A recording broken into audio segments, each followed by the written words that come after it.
राधे राधे प्रिय मित्र।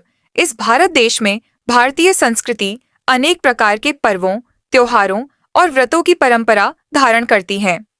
इसमें वैविध्य है, विज्ञान है, अध्यात्म है और धर्म भी है। हमारी संस्कृति में मनाए जाने वाले प्रत्येक पर्व के पीछे एक सिद्धांत छिपा हुआ रहता है और वह होता है समस्त विश्व का कल्याण हो। और ऐसा ही एक व्रत है अहोई अष्टमी का व्रत, जिसमें माताएं अपने संतानों के सुखाकारी के लिए विशेष प्रार्थना करती हैं। और ऐसा ही अहोई अष्टमी का व्रत बस कुछ ही दिनों में आने वाला है। इस वीडियो में हम आप लोगों को आने वाली अहोई अष्टमी की व्रत कथा और क्या है शुभ मुहूर्त कब करनी है, अहोई माता की पूजा और कैसे खुश होगी अहोई माता, आपसे यह पूरी जानकारी आप लोगों को इस वीडियो में मिलने वाली है।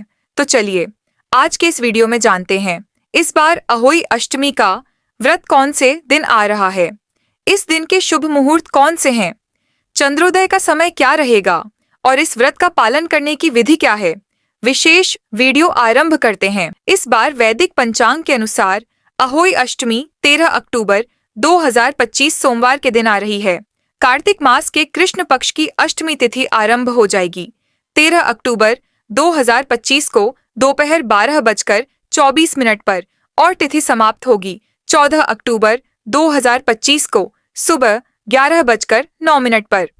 इस व्रत में संध्या के समय में पूजा करने का विधान है, यानी कि संध्या के समय जिस दिन अष्टमी तिथि उपलब्ध होती है उसी दिन अहो अष्टमी का पर्व मनाया जाता है और उसके साथ ही आकाश में तारों का दर्शन करने के बाद ही उपवास का पारण किया जाता है।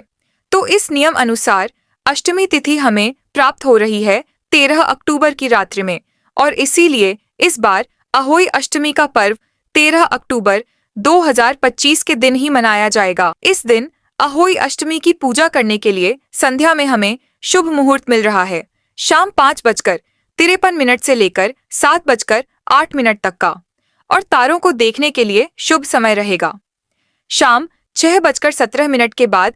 जो महिलाएं चंद्र दर्शन करने के बाद व्रत का पारण करती हैं उनके लिए चंद्रोदय का समय रहेगा रात 11:20 का। इस दिन प्रातः ब्रह्म मुहूर्त का समय है सुबह 4:41 से लेकर 5:31 तक का, और सूर्योदय होगा सुबह 6:21 पर। प्रातः काल में अहोई माता की और माता पार्वती की पूजा अर्चना करने का समय रहेगा सुबह 5:06 से लेकर 6:21 तक, और सूर्यास्त का समय रहेगा शाम 5:53 पर। इस दिन माताएं सूर्योदय से लेकर चंद्रोदय तक अहोई अष्टमी का व्रत और उपवास रखती हैं। माँ पार्वती के अवतार देवी अहोई माता की पूजा करती हैं। यह दिन उन दंपतियों के लिए भी अत्यंत महत्वपूर्ण है जो निसंतान हैं, संतान की कामना करते हैं। तो चलिए आज आप लोगों को अहोई अष्टमी की एक सच्ची कहानी सुनाते हैं, जिसमें अहोई माता की आशीर्वाद से एक महिला को कैसे पुत्र की प्राप्ति हुई थी और क्यों मनाई जाती है। अहोई अष्टमी क्या है, इसके पीछे का रहस्य इस वीडियो में आप लोगों को पूरी जानकारी मिलेगी, इसलिए वीडियो में अंत तक बन रहे और कमेंट बॉक्स में राधा रानी का जयकारा लगा दे। एक समय की बात है कि अहोई अष्टमी का व्रत आने वाला था और सुनैना अपनी सास के साथ दिवाली की खरीदारी करने बाजार गई हुई थी। वहीं उनकी पड़ोसन शारदा अपनी बहू मधु के साथ मिल जाती हैं। शारदा और मधु की बातों से सुनैना बहुत आहत होती है। मधु की शादी को 2 साल हुए हैं और उसे बेटा वंश हुआ है। शारदा सुनैना के 10 साल से संतानहीन होने पर कटाक्ष करती है और कहती है कि सुनैना की किस्मत में संतान का सुख लिखा ही नहीं है और शायद उसमें ही कोई कमी है। इन बातों से सुनैना की आंखों में आंसू आ जाते हैं और वह बहाना करके वहां से चली जाती है। सुनैना की सास सुमित्रा उसे समझाती है कि ऐसी बातों पर ध्यान न दे और अहोई माता पर अटूट विश्वास रखे। वह कहती हैं, कोई बात नहीं, अब तक नहीं सुनी तो शायद इस बार अहोई माता तुम्हारी पुकार सुन ले। उस रात सुनैना को नींद नहीं आती। शारदा और मधु की बातें उसके कानों में गूंजती हैं। वह कमरे से बाहर आकर आंगन में बैठ जाती है और रोते हुए अहोई माता से प्रार्थना करती है, हे अहोई माता, इस बार मेरी झोली में बच्चे का सुख दे दो, कब तक मेरी झोली खाली रहेगी। अचानक एक तीव्र रोशनी प्रकट होती है और सुनैना को अहोई माता के दर्शन होते हैं। माता कहती हैं, सुनैना पुत्री, चिंता मत करो, इस बार तुम्हारा अहोई अष्टमी का व्रत अधूरा नहीं रहेगा।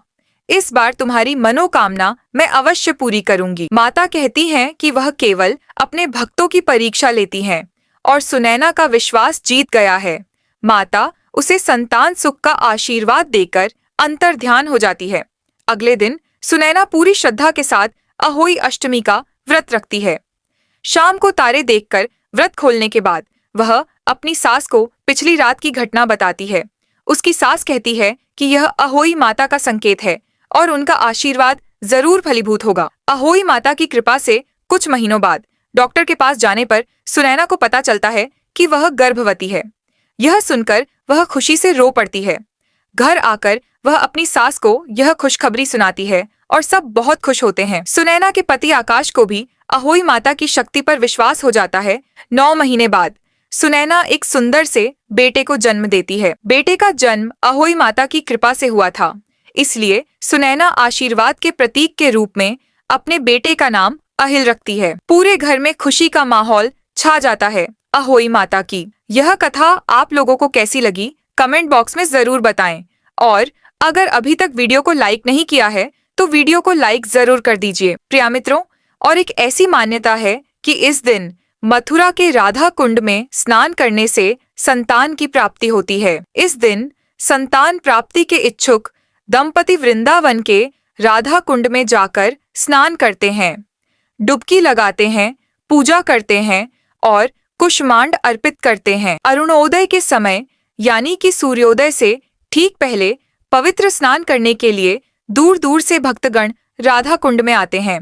कहा जाता है कि जिन महिलाओं को गर्भ धारण करने में समस्या आती है या जिनको कोई संतान नहीं है, वे भी अहो अष्टमी के दिन पूजा अर्चना करती हैं, श्रद्धा पूर्वक इस व्रत का पालन करती हैं। चलिए अब देखते हैं कि इस अहोई अष्टमी का व्रत पालन करने की सरल विधि क्या है। जो महिलाएं इस अहोई अष्टमी व्रत का पालन करना चाहती हैं, उन्हें प्रातःकाल ब्रह्म मुहूर्त में उठ जाना चाहिए। पवित्र नदी में स्नान करना चाहिए।